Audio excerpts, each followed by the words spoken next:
Sources are reporting with North Carolina leaving the ACC, Louisville and Miami want to jump to the Big 12, and early. This is Locked On Big 12.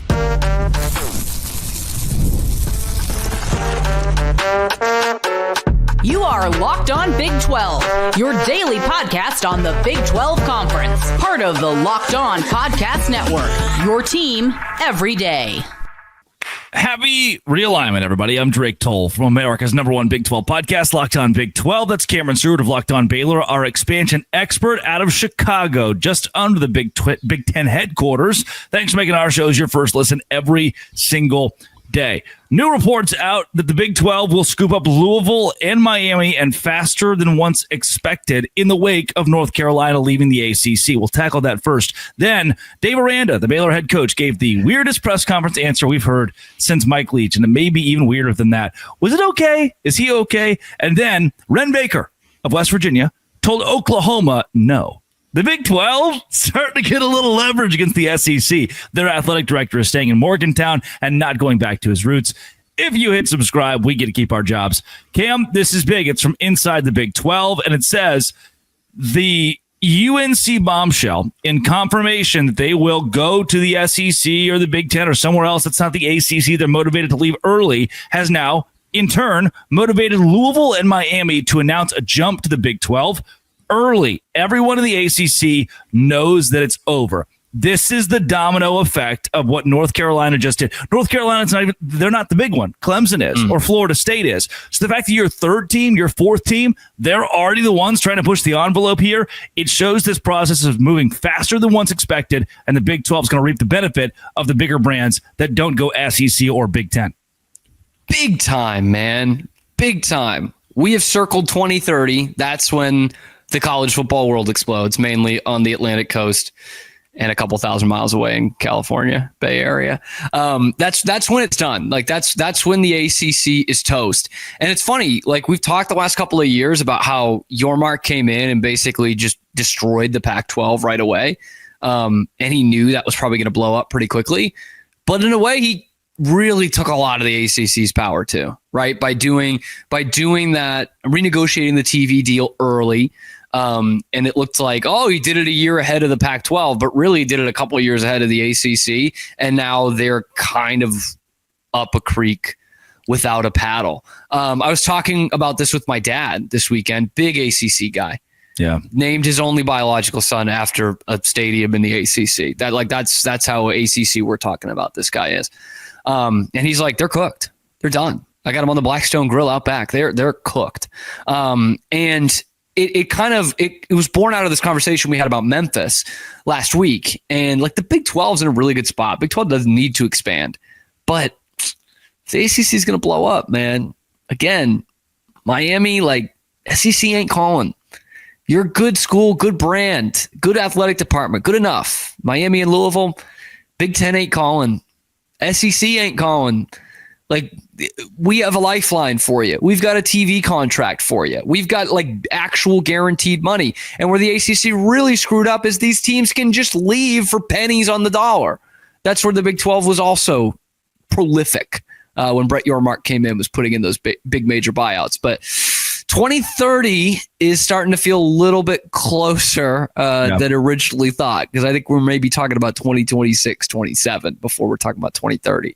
Yeah, this is the North Carolina Athletic Department releasing information, in my opinion, to get the ball rolling here. Somebody leaks this stuff in order to start the PR train and get the momentum going and have all of the donors get behind UNC and their move to a different conference. I don't think they'll be in the Big 12. I do think NC State, Louisville, possibly a Miami or now Georgia Tech seems to be a big memory. People seem to really like Georgia Tech. I think 4 is the number, maybe 6. And the Big 12 is going to bite immediately. Let me throw this at you. So you don't think that wherever Carolina goes, NC State is going to go? I don't think they can. The legislature there in the state says they should, right? Right. This kind of brings up like an old college football thing. The last 10 years, we thought with all these schools, that's what it was going to be. Washington can't leave without Washington State. Oklahoma can't leave without Oklahoma State.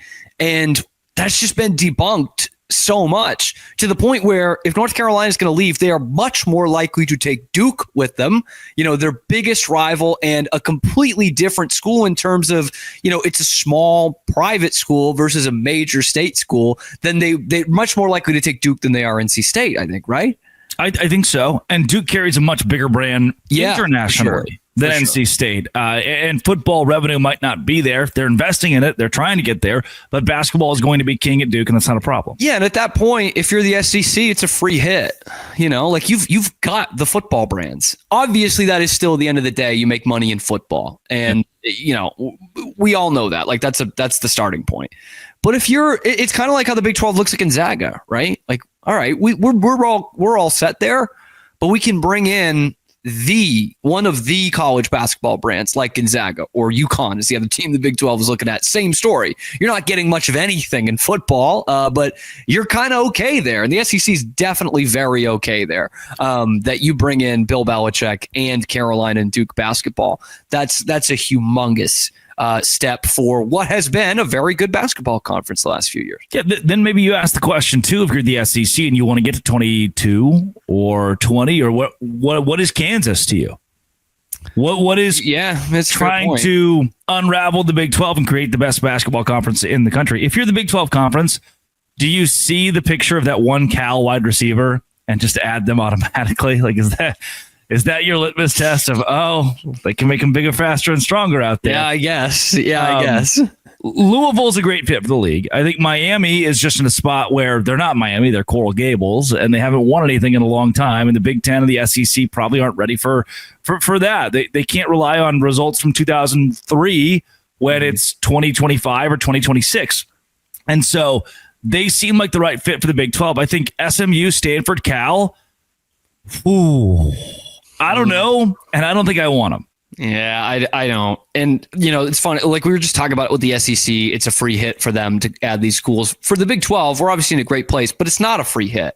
Like you just turned down Memphis in part because they're not a consistent football program, although they've been very good the last few years, right? Like you can't just bank on them being a bowl team. Whereas Louisville at this point, you can. Like they're playing in a Power 4 conference. They've been just as good as Memphis the last couple of years at a higher level. Miami, you're right. Like this is not 2002 anymore. This is not your dad's Miami, your older cousin's Miami, third leg Greg's Miami. Okay, it's not that. But in a world that's based on brands, they are a brand, and they're constantly in preseason top 25s because people believe in Miami again. And we know how much that elevates a conference in general, especially when we're talking about the Big 12 battling for more than one spot in the college football playoff in the next few years. Reputation is everything. Miami elevates the reputation of the Big 12. It just does. I will laugh at them when they come here and they still can't win a conference championship, but it absolutely does elevate the reputation. And that is half the battle. Welcome to the show, you two. Good to have you. Sorry the ACC imploded. Coming up, Dave Aranda said something about dwarfism. This is a Locked On Big 12, Locked On Baylor crossover. Today's show is brought to you by Monarch Money. Why? Because I look at my account and I say my money's gone. Why is my money gone? Because I spend it in stupid ways until I downloaded Monarch Money. And with Monarch Money, I have my own personal CFO that can tell me, hey, spending a lot on food delivery isn't the best idea in the world. Or maybe you didn't need the basketball hoop outside that you're never going to use because you're 24 years old and that's a grass patch in your yard. That's the most surprising part of using Monarch Money is it's this accountability partner that doesn't scream at you, but it does give you this like open-mindedness to, here's where I can spend wisely. Take control of your finances with Monarch Money. Use code LOCKEDONCollege at monarchmoney.com for 50% off your first year. That's monarchmoney.com. Code LOCKEDONCollege for half off your first year. Visit Monarch Money. Do it today. Dave Aranda, dwarfism. Google gets to the podium in a press conference last week at like the Texas High School Coaches Association or something. You nailed it, man. You got it. Along those lines. San Antonio. And references The Wolf of Wall Street movie with Leonardo DiCaprio and talks about throwing people who have dwarfism and chanting "One of Us, One of Us," which is like a legendary movie scene in the male lore. Sure, yeah. Maybe the second most legendary scene from that movie in the male lore. Yeah. And Aranda, let's start here. The word that he used for those with dwarfism, not PC. It's just not Locked On Podcast Network approved. No, we called. We tried production, and we said, "Can we even say that word?" No, actually. Considering the history of Locked On Big 12, it was good to call ahead. Yeah, you really can't. We made sure we checked our boxes. Dave Aranda decided, I'm going to do it anyway. Mama told me not to. He's doing it anyway. He's misbehaving. And it lit up the internet. He went super viral this week.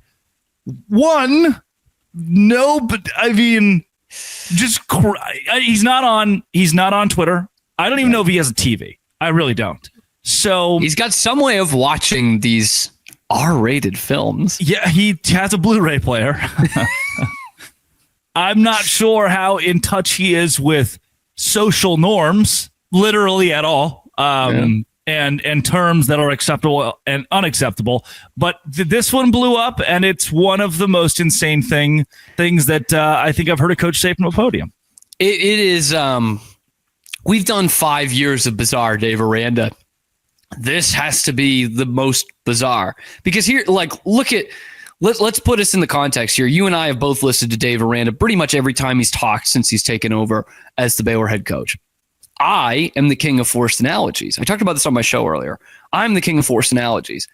I can't follow this one. I kind of barely am on the fringes understanding what he's talking about. He's talking about recruiting and using this recreational activity of people with dwarfism as the analogy.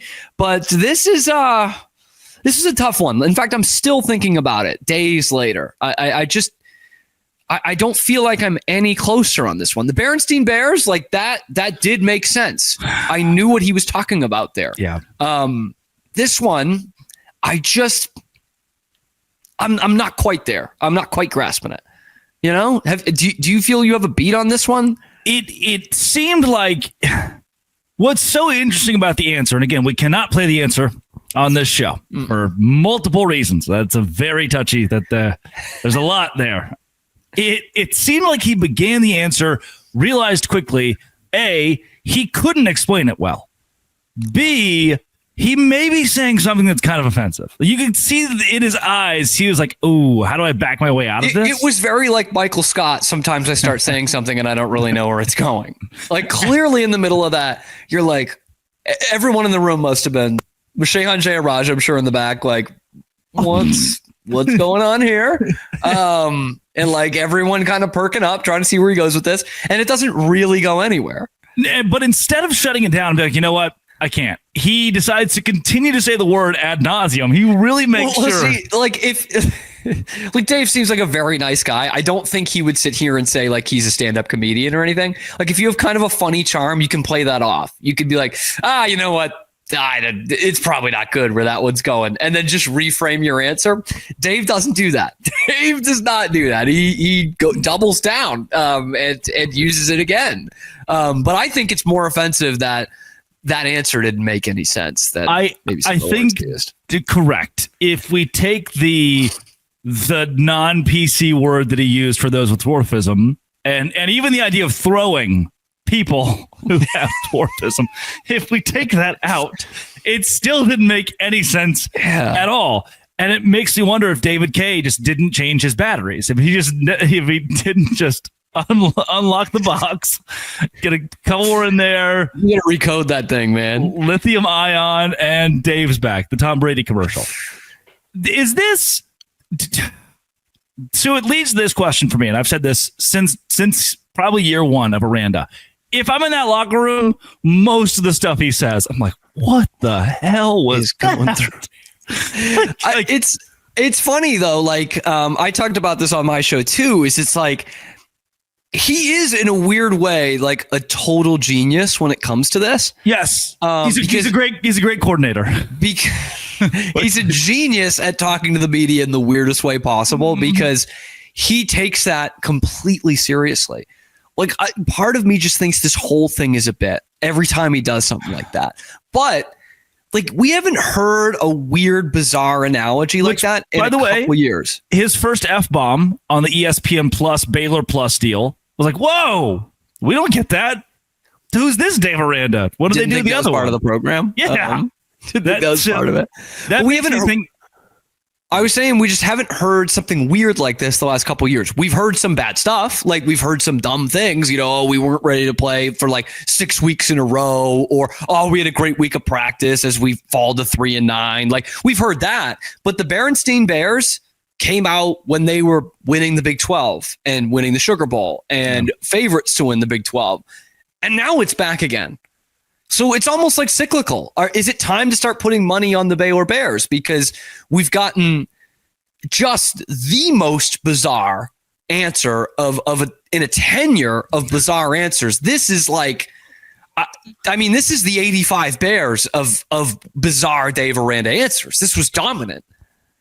There's nothing that can compare. I want to know what it's like when when you're in, it's blindside style. And they're all recruiting a left tackle.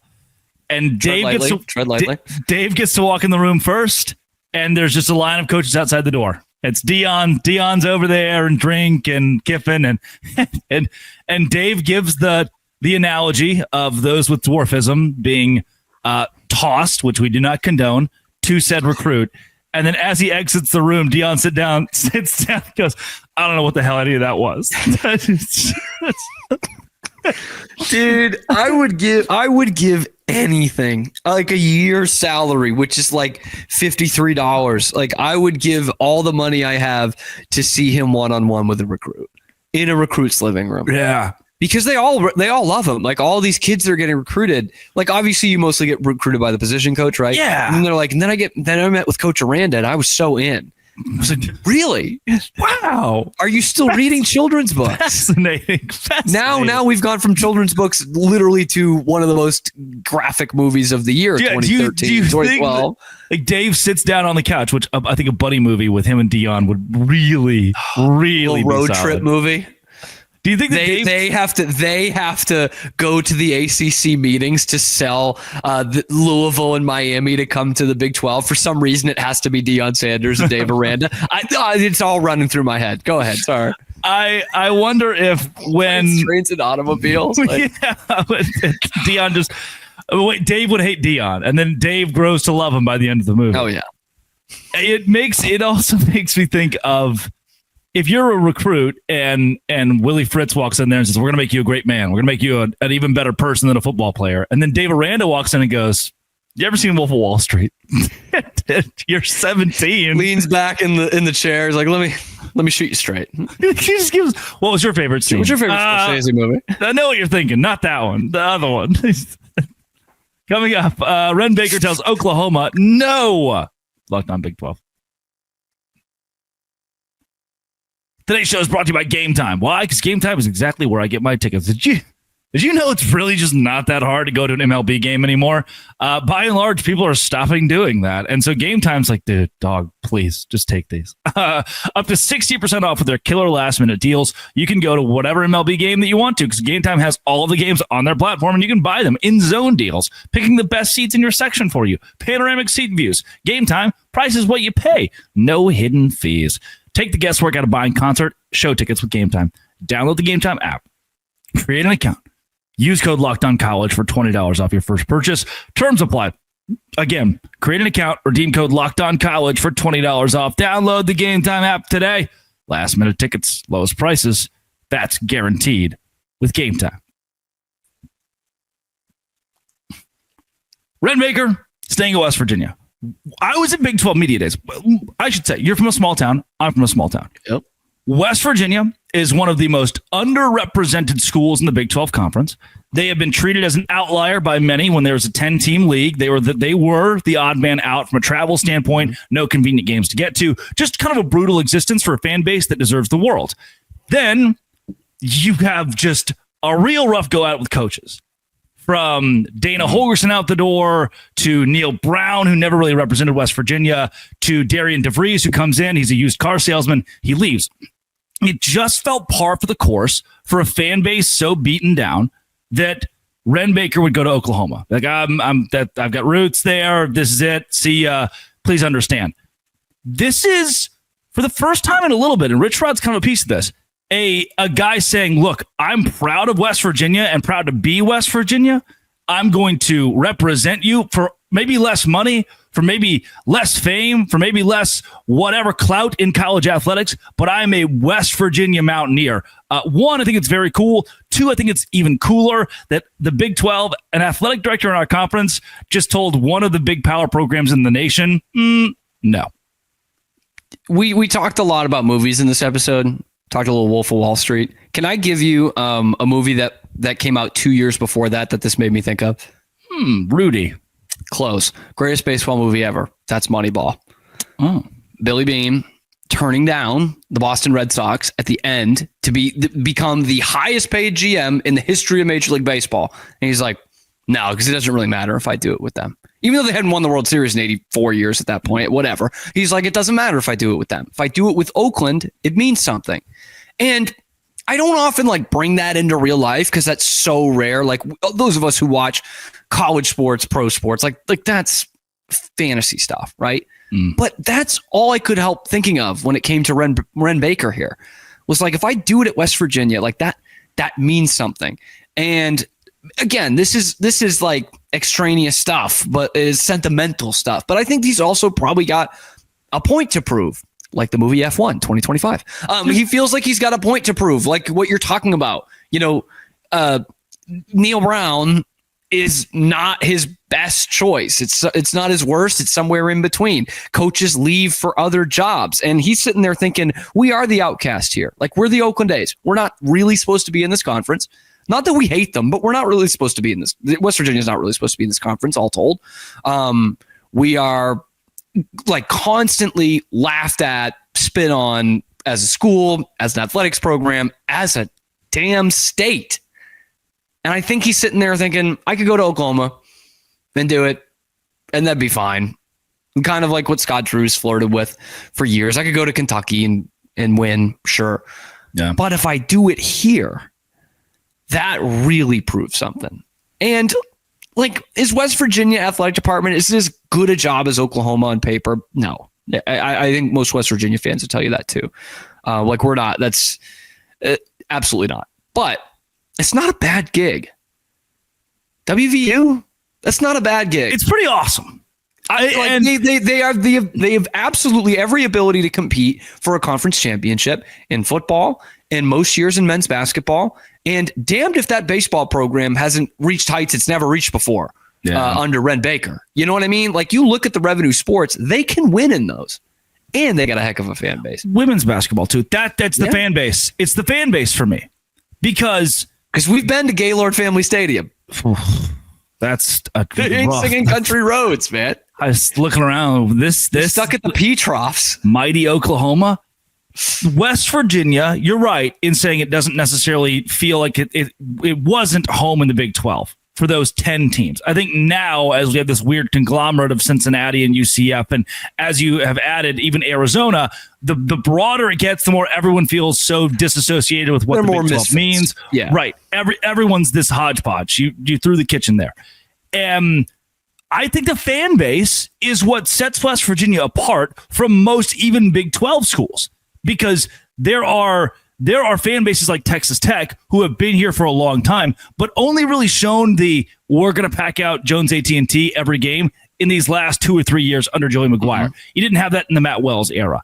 You have a Baylor who in a 7-5, 8-4 year still won't sell out McLean Stadium and 45,000 people, or a Houston or a TCU. TCU definitely has that attendance issue. Some Big 12 schools just don't have the following West Virginia does, because even when they suck and their head coach is Neil Brown, they show up because they care about something so much more, because their granddad's from West Virginia.